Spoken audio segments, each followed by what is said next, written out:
आज हम गृह मंत्रालय के विषय में चर्चा के लिए एकत्र हुए हैं और हमारी सरकार 26 मई 2014 को आने के बाद गृह मंत्रालय की टोन एंड टेनर में क्या परिवर्तन आया, इसे मैं सिर्फ दो वानगी में बताना चाहता हूं। 26 मई 2014 के बाद आप सबको ध्यान होगा, उससे पहले बीएसएफ जो कि गृह मंत्रालय के अंडर में आता है, पहले उधर से बहुत फायरिंग हुआ करती थी। उसके बाद पहली फायरिंग हुई तो मुझे याद है उस समय राजनाथ सिंह जी गृह मंत्री थे। यहां पे खबर आया कि साहब वहां से कहा जाता था फायरिंग हो तो सिर्फ व्हाइट फ्लैग दिखाना है। आपको पता है कि उस समय गृह मंत्रालय से संदेश गया बीएसएफ के डीजी को कि अब ये मोदी की सरकार है, अब व्हाइट फ्लैग नहीं दिखाया जाएगा, फायरिंग के ऊपर 4 गुना फायरिंग का जवाब दिया जाएगा। और आप सबने देखा होगा पिछले 10 सालों में सीमा पर फायरिंग में शांति आ गई है। दूसरा उदाहरण देना चाहता हूं, जब हमारी सरकार आई 26 मई 2014 को, उस समय अभी आईबी का उल्लेख हुआ जो गृह मंत्रालय में आती है, इंटेलिजेंस ब्यूरो, उसके चीफ श्री आसिफ इब्राहिम थे जो कांग्रेस पार्टी के शासनकाल में आईबी चीफ बने थे। वैसे तो हम किसी भी अफसर को धर्म जाति के आधार पर नहीं देखते, पर उस समय इस बात का प्रचार किया गया था कि देखिए एक मुस्लिम अधिकारी को आईबी का चीफ बनाया गया।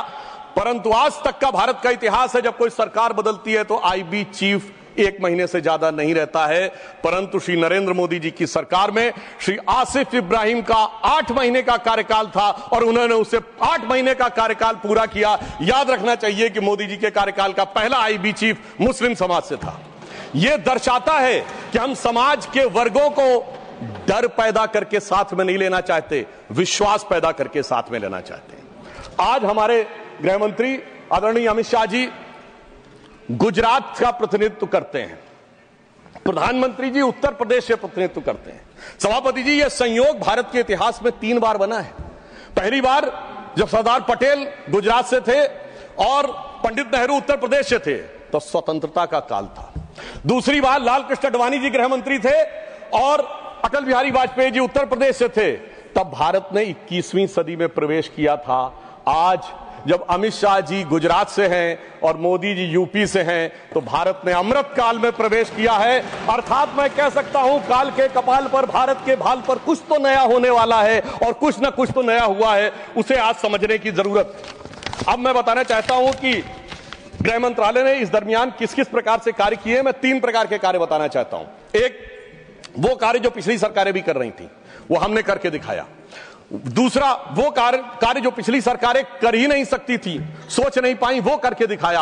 और तीसरे वो कार्य हैं जिसपे पिछली सरकारों ने एड़ी चोटी का जोर लगा दिया कि नहीं हो सकते, वो भी करके दिखाया। पहली श्रेणी में वो कार्य हैं, यानी मैं मानता हूं दूसरी सरकारों ने भी प्रयास किया होगा कि आतंकवाद की घटनाएं कम हो और अपराध की घटनाएं कम हो। तो मैं बताना चाहता हूं आतंकवाद की जो कुल घटनाएं जून 2004 से 14 के बीच में 7214 थी, जो 14 से 2024 के बीच में 2240 है, 69% की कमी आई है। कुल मृत्यु जो नागरिकों की और सिक्योरिटी फोर्सेस की होती थी उसमें 68% की कमी आई है। नागरिकों की जो मृत्यु होती थी उसमें 81% की कमी आई है। सिक्योरिटी कोर्सेस में जो फोर्सेस की जो मृत्यु होती थी उसमें 46% की कमी आई है। और मैं एक महत्वपूर्ण बात बताना चाहता हूं, स्टोन पेल्टिंग के इंसिडेंसेस 2010 में 2654 थे, अब 0 हैं।